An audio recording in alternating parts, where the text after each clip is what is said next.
సరే, నెక్స్ట్ చూడండమ్మా. ఈ జనాభాలో భాగంగా జనాభా యొక్క పెరుగుదల మరియు జనాభాలో మార్పు అని చెప్పి ఒక కాన్సెప్ట్ అనేది మనకి ఇక్కడ ఇవ్వడం జరిగిందమ్మా. ఏంటి అనేదాన్ని ఒక్కసారి మనం చూద్దాం. జనాభాలో పెరుగుదల అనే పదాన్ని మనకి ఇవ్వడం జరిగింది. పెరుగుదల అంటే ఏమిటన్నా, ఒక నిర్దిష్టమైన కాలంలో అని ఇప్పుడు భారతదేశాన్ని మనం పరిశీలన చేస్తే 10 సంవత్సరాల కాలంలో ఏదైతే మనకి జనాభా సంఖ్య అనేది పెరుగుతుందో దాన్నే మనం పెరుగుదల అని చెప్పి డైరెక్ట్గా చెప్పొచ్చు. అయితే ఈ జనాభా పెరుగుదల అనేటటువంటి అంశాన్ని 2 రకాలుగా మనకి చూపించడం జరుగుతుందన్న. ఏంటా 2 రకాలు అనేదాన్ని మనం చూస్తే, ఒకటి నిర్దిష్టమైనటువంటి సంఖ్యల రూపంలో పెరుగుదల, రెండవది వార్షిక శాతంలో పెరుగుదల. యాన్యువల్ గ్రోత్ రేట్ అని చెప్తాడు, ఒకటేమో సంఖ్యల రూపంలో మనకి పెరుగుదల అని చెప్తాడు. మరి సంఖ్యల రూపంలో పెరుగుదల అనేది ఎట్లా మనకి లెక్కిస్తారు అంటే చూడండమ్మా, ఏదైతే మనకి మునుపటి జనాభా అనేది ఉందో ఆ మునుపటి జనాభాను తరువాత జనాభా నుంచి మనకి తీసివేయగా వచ్చిన సంఖ్య. ఫర్ ఎగ్జాంపుల్ ఇప్పుడు చూడండి, మునుపటి జనాభా అంటే 2001 అనేటటువంటి జనాభా, తరువాత జనాభా అంటే 2011 జనాభా. 2011 జనాభాలో నుంచి 2001 అనే జనాభాను మనం తీసేసామనుకోండి, ఆ వచ్చిన గ్యాప్ ఏదైతే ఉందో అది ఈ 10 ఏళ్లలో సంఖ్యాపరమైనటువంటి పెరుగుదలగా మనం చెప్పాలి. లేదా ఇంకా సింపుల్గా చెప్పాలి అంటే, ప్రస్తుత జనాభా నుంచి మునుపటి జనాభాను తీసివేయగా వచ్చినటువంటి దాన్నే సంఖ్యాపరమైనటువంటి పెరుగుదలగా చెప్పాలి. మరి వార్షిక శాతము అంటే చూడండమ్మా, మొత్తము జనాభాలో ప్రతి 100 మందిలో సంవత్సరానికి ఎంతమంది పెరిగారు అనేది చెప్పడమే వార్షిక శాతంగా చెప్పాలి. ఇక్కడ సంవత్సర కాలాన్ని తీసుకుంటాడు. మొత్తము జనాభాలో ప్రతి 100 మందికి, ప్రతి 100 మందికి ఎంతమంది వ్యక్తులు పెరిగారో చెప్పడమే వార్షిక శాతంలో పెరుగుదల. ఫర్ ఎగ్జాంపుల్ ఇప్పుడు వార్షిక శాతం మనకి 2% పెరుగుదల కనిపిస్తుంది అని అన్నాడు అనుకోండి. అంటే మొత్తము జనాభాలో ఒక సంవత్సరంలో ప్రతి 100 మందికి 2 చొప్పున పెరిగారు. 100కి 2 చొప్పున పెరుగుతుంటే అక్కడ వార్షిక శాతం అనేది 2%గా మనకు ఉన్నది అనేదాన్ని మనం చెప్పాలి. ఇట్లా నిర్దిష్టమైన సంఖ్యల రూపంలో పెరుగుదలను మనకు చూపిస్తాడు. వార్షిక శాతంలో పెరుగుదల అనేదాన్ని మనకి చూపించడం జరుగుతుందని చెప్పాలి. అయితే ఇక్కడ మీకు ఒక టేబుల్ ఫామ్ అనేది ఇవ్వడం జరిగిందమ్మా. ఈ టేబుల్ ఫామ్లో స్వాతంత్ర్య అనంతరం జనాభా పెరుగుదల నిర్దిష్ట సంఖ్యల పరంగా ఎట్లా ఉంది, వార్షిక శాతంలో పెరుగుదల ఎట్లా ఉంది అనేదాన్ని మనకు చూపిస్తాడు. మరి నిర్దిష్టమైన సంఖ్యల పరంగా పెరుగుదల అనేదాన్ని మీరు పరిశీలన చేస్తే 1951వ సంవత్సరంలో 361 మిలియన్ల జనాభా ఉన్నది 2011 సంవత్సరం నాటికి 1210.6 మిలియన్లకు పెరిగినది. మీరు ప్రతి దశాబ్దంలో చూడండి, 51 నుంచి 61, 71, 81, 91, 2001, 2011 ప్రతి దశాబ్దంలో కూడా సంఖ్యలో మాత్రం నిర్దిష్టమైన పెరుగుదలే మనకు కనిపించింది అనేదాన్ని మనం చెప్పాలి.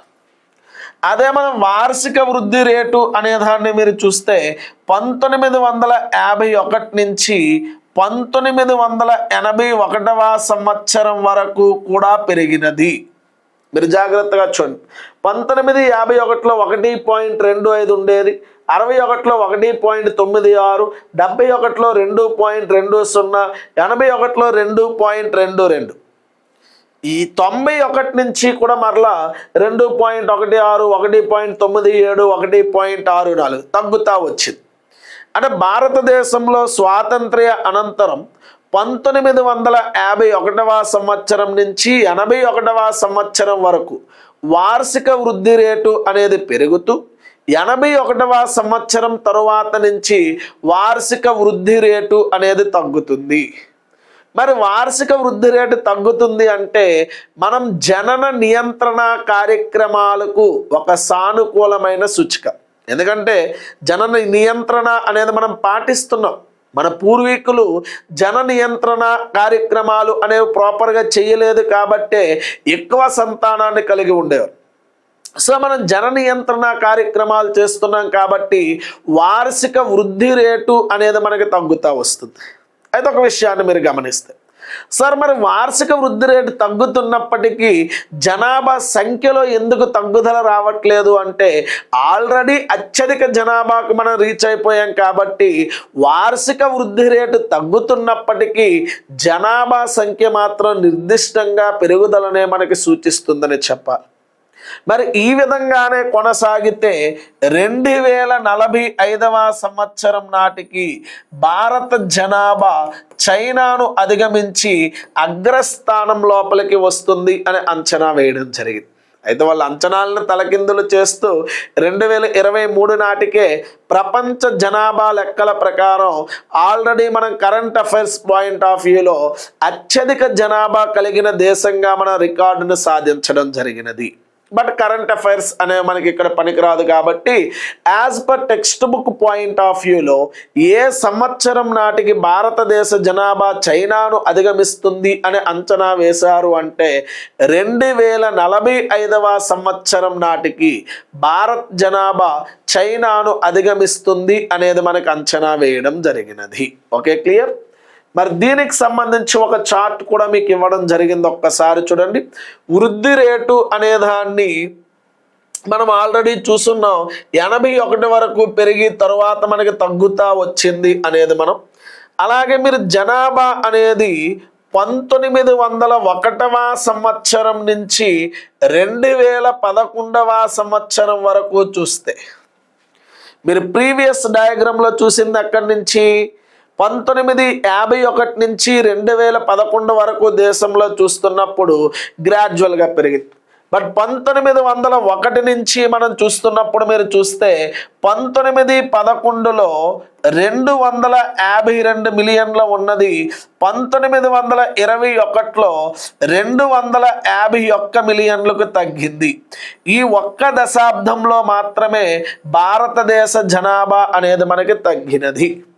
సో అది ఒక డయాగ్రామ్లు ఇచ్చున్నాడు, మ్యాటర్ రూపంలో మీకు ఇవ్వలేదు కానీ డయాగ్రామ్లో చూపించాడు కాబట్టి అది గమనించాలి. స్వాతంత్ర్య అనంతరం అయితే 51 నుంచి 2011 వరకు కూడా నిర్దిష్టంగా దేశ జనాభా అనేది పెరుగుతానే మనకు వచ్చింది అని చెప్పాలి. బట్ మొదటి నుంచి మనం పరిశీలించినప్పుడు మాత్రం ఒకే ఒక్క దశాబ్దంలో మాత్రమే మన దేశంలో జనాభా అనేది మనకి తగ్గినది. 1911 నుంచి 1921వ దశాబ్దంలో మాత్రమే మనకి తగ్గిందనన్న. అప్పుడు మన కరువు కాటకాలు, వివిధ రకాల అంటువ్యాధులు, ఇన్ఫ్లుయెంజా లాంటి వ్యాధులు ఇవన్నీ విజృంభించడం వలన మరణాలు ఎక్కువగా సంభవించడంతో ఆ ఒక్క దశాబ్దంలో మాత్రమే మన దేశంలో జనాభా తగ్గింది. ఆ దశాబ్దాన్నే జనాభా విభాజక దశాబ్దము, so the great population divided డికేడ్గా మనకి పిలవడం జరుగుతుంది అనే దాన్ని మనం చెప్పాలి. ఓకే, క్లియర్ నన్ను? సో ఇది జనాభా అనేది మనకి ఏ విధంగా పెరుగుతుంది అనేది మ్యాప్లో చూపించేటటువంటి అంశం. మరికపోతే ఇక్కడ జనాభా యొక్క మార్పు అనేటటువంటి అంశాన్ని మనకి ఇచ్చాడు చూడండి. ఒక ప్రాంతంలో మీకు జనాభా మార్పు అనేది 3 అంశాల ద్వారా నిర్ణయించబడుతుందన్న. ఆ 3 అంశాలు అనే మనకి ఏమిటి అనే దాన్ని మనం చూస్తే, ఒకటి జననాలకు సంబంధించినటువంటి రేటు,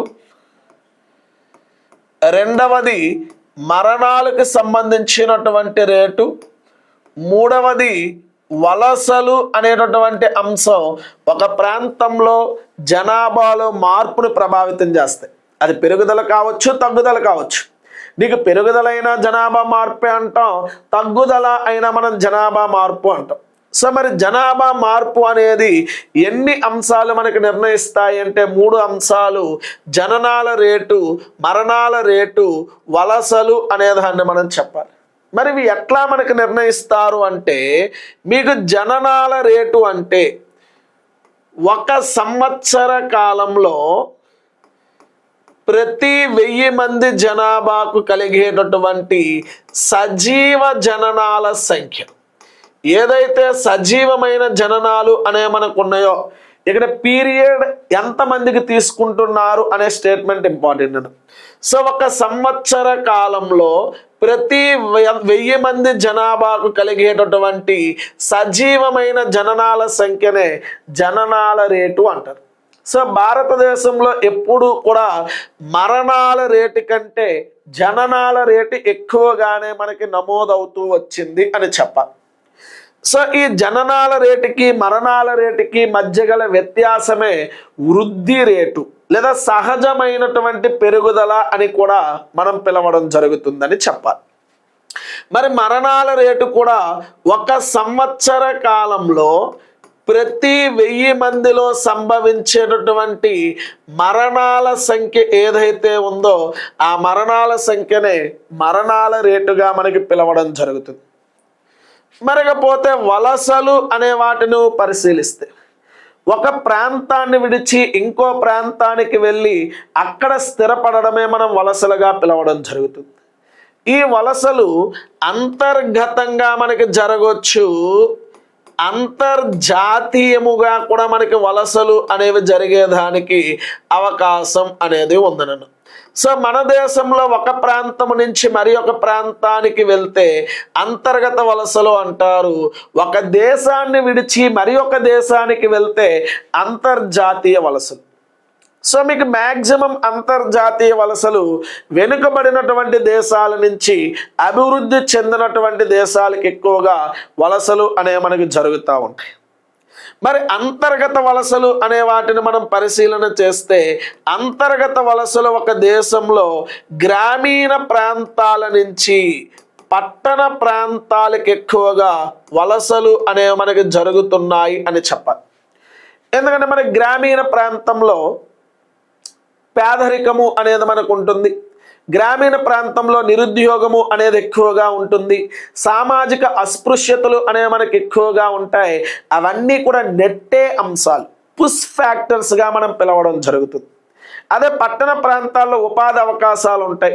పట్టణ ప్రాంతాల్లో అన్ని రకాల సదుపాయాలు, ఆహారం కావచ్చు, ఆరోగ్యం కావచ్చు, విద్య కావచ్చు, ఉపాధి అవకాశాలు కావచ్చు, సామాజిక అస్పృశ్యతలు లేకుండా మనకు ఉంటాయి. కాబట్టి అవి ఆకర్షిస్తూ ఉంటాయి, ఫుల్ ఫ్యాక్టర్స్గా మనం పిలవడం జరుగుతుంది. అందుకు మనకేం జరుగుతుంది, మన దేశంలో గ్రామీణ ప్రాంతం నుంచి పట్టణ ప్రాంతాలకు ఎక్కువగా వలసలు అనేవి మనకు జరుగుతున్నాయి.